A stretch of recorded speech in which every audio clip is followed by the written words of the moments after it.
Hello everyone, another week's managed to roll around and I never made any more videos. This video is this week's edition of the recent finds video. I'll go ahead and show you what I've got.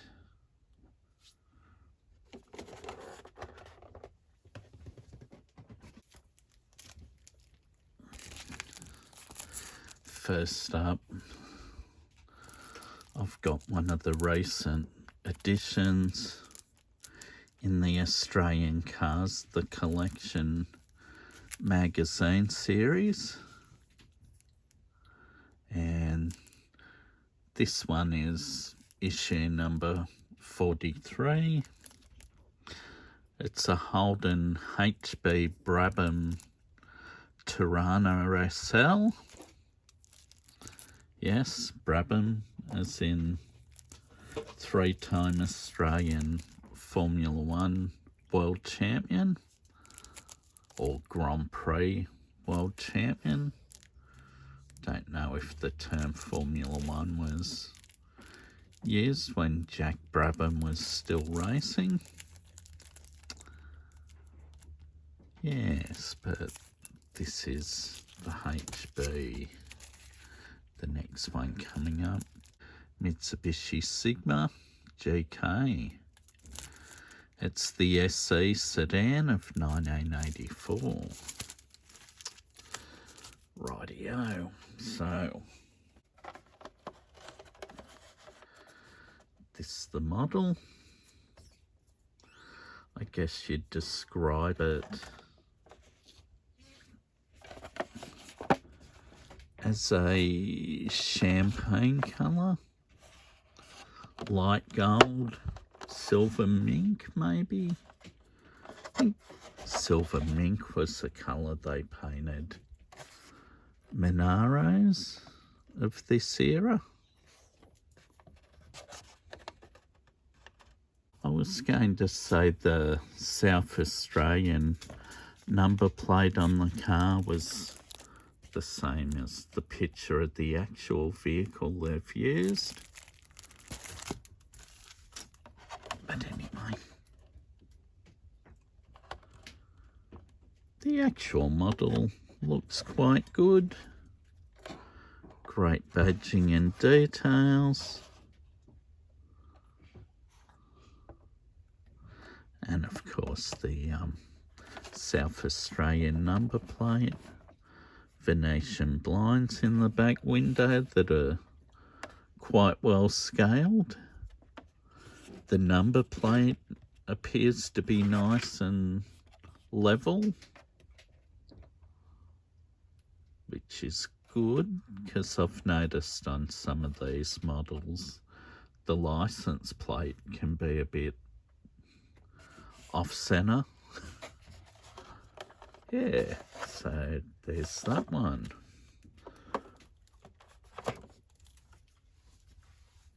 And issue number 44, because, well, I was a bit behind buying that previous issue with the HB Brabham Tirana in it. So I purchased this one with the Mitsubishi Sigma in it.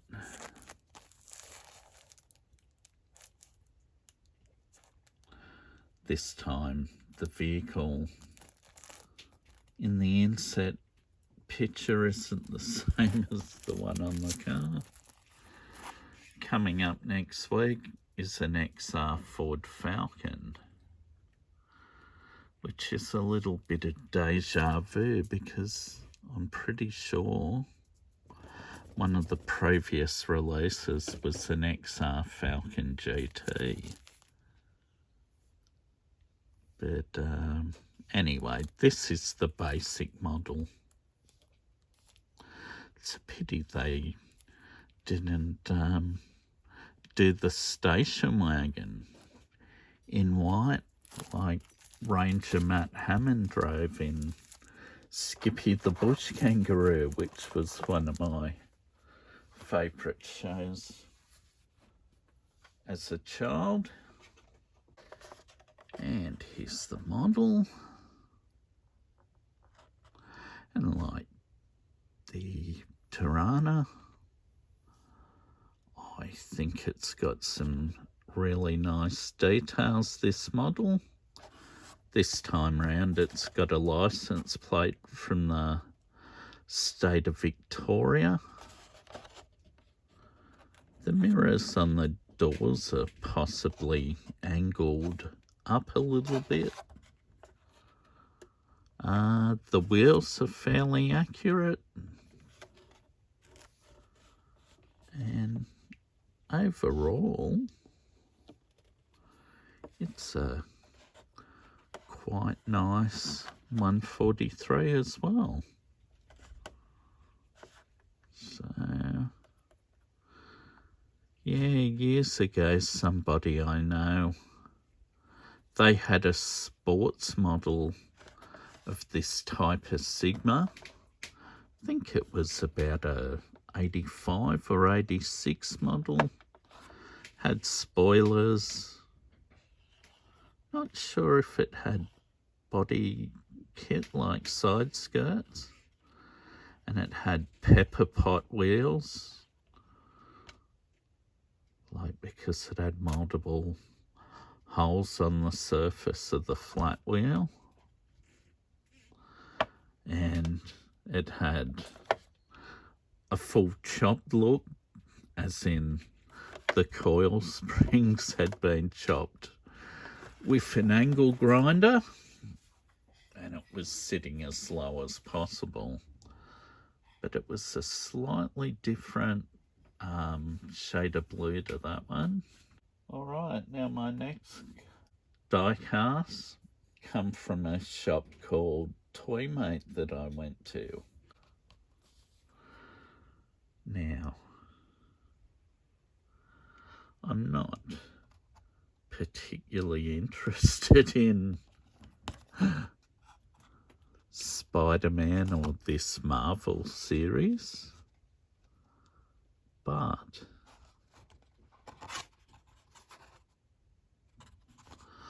I did like this fished and chipped model, which is of course based on a Jaguar.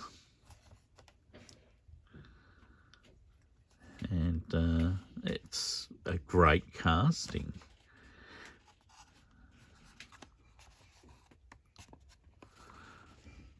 I was interested in the combat medic as well, but they didn't have any of those. I don't even know what Marvel character that belongs to. But all the other cars I didn't like. Although the only other available one, other than the two fished and chipped, that were left on the shelf, was the ground effects. Yeah, I can't believe all the others were gone. I can understand that one because it's a bit weird looking. But the fished and chipped, that, to me, that's the best car in this series. The combat medic I like because it, you know, it's like a postal van. I mean, it's a pretty boring rectangular looking thing, but still like that casting. Yeah, Robbie Hogg, I can't say I've heard of that one. The cool one, not familiar with the name, but definitely know the casting. But yeah, that looks really good. I love the metallic green, and I love the gold wheels they've used on this one. It is a silver series. Yeah.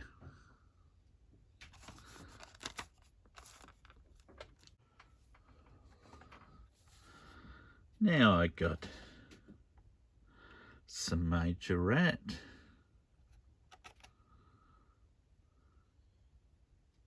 Got a citron or citron, TCV, Ducheva, whatever.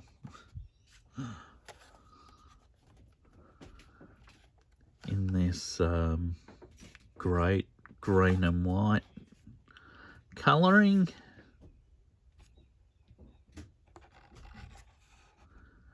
Yeah, it looks really good.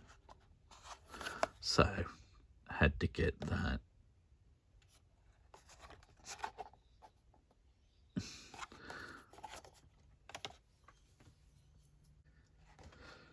And got this Volkswagen T1.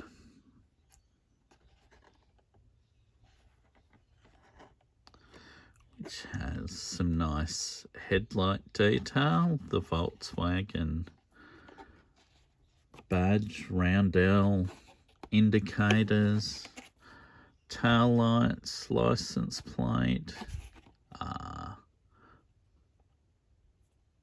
door hatch, handle. Yeah, it's like set up as a, I don't know, like a food van. I've got one of these in red and black too. It's got rubber tyres, suspension. I did notice the Toyota Celica there that I have. They had another one that had this green livery on it, but they had plenty of those, so I left that one on the pegs for a future visit. Because, I mean, they still had the one with red stripes on it. So the chances are good I'll be able to get one down the track. So there was no need to panic and, you know, spend money I didn't have to the other day.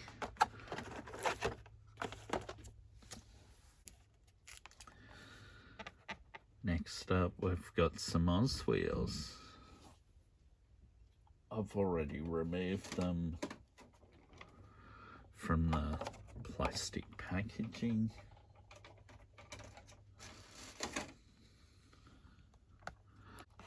This one's based on a race car, but it's not based on an actual race car. It's just, I don't know, you could say it's a generic type of thing.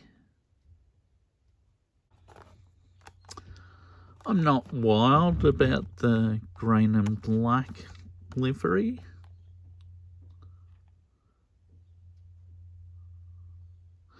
I do really like the XD casting. I like the choice of this gold wheel and think this vehicle would have really looked good just in green.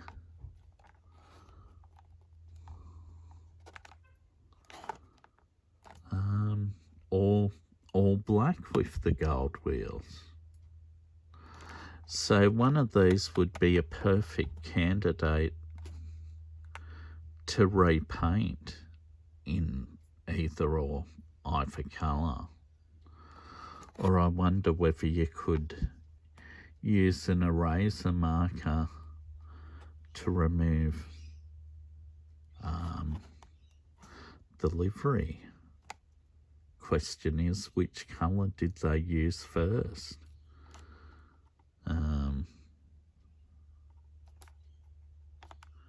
Yeah, so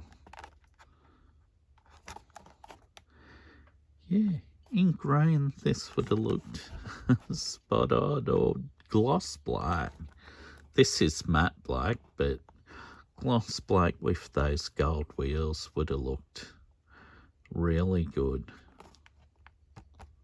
So it is an idea for a future modification I did notice some of these Oz wheels were on sale at Repco for, I think, $14 or less, but not this particular one. Yeah, it's good to add one of these at last.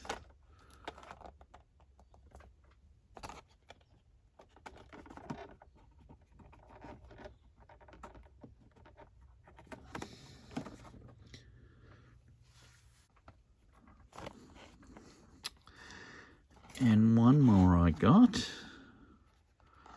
was this Holden HK GDS Monaro, which is really nice. I mean, it's a really lovely shade of metallic green, and I think it's authentic to the HK Monaro, this particular colour. I know they definitely had a metallic green on one of these early models of Monaro.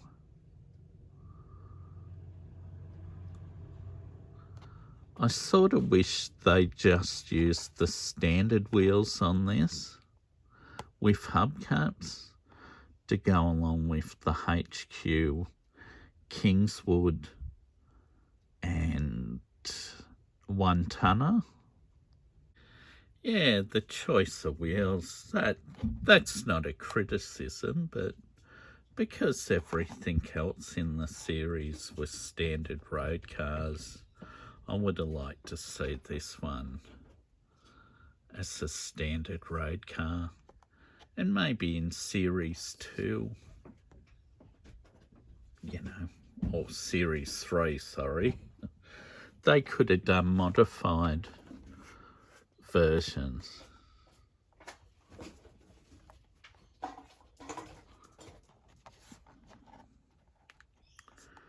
But this is definitely very nicely done. I'm just to get the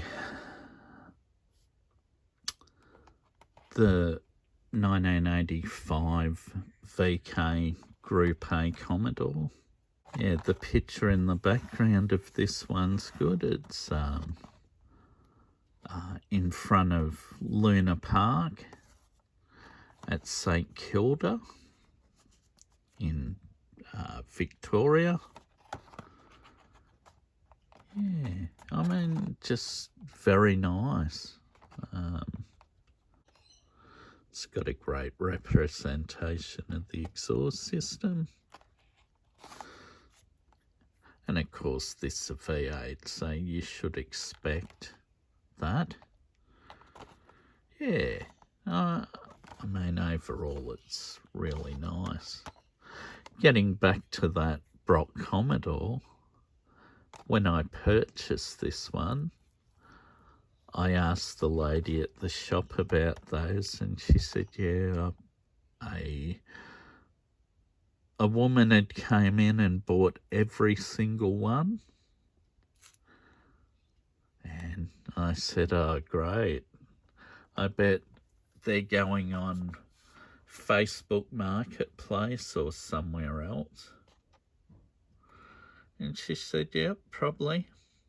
And I don't knock the shop for selling those because, of course, they're there to make money. It's an instant sale, so going off the other cars that they had, they would have had at least 10, because I think there were 10 of these. It would have been good to have bought one, and that's all I would have bought. Just one for the collection, not 10 to sell at a later date. And the fact that these haven't been sold at Repco or Autobarn yet, they probably will be sold there later on, perhaps, and there'll be lots available, so this person might get $40 or $50 for the the VK Group A Blue Meanie at the moment, but later on down the track when everyone's able to get them, they won't be worth anywhere near that. So there's that one anyway.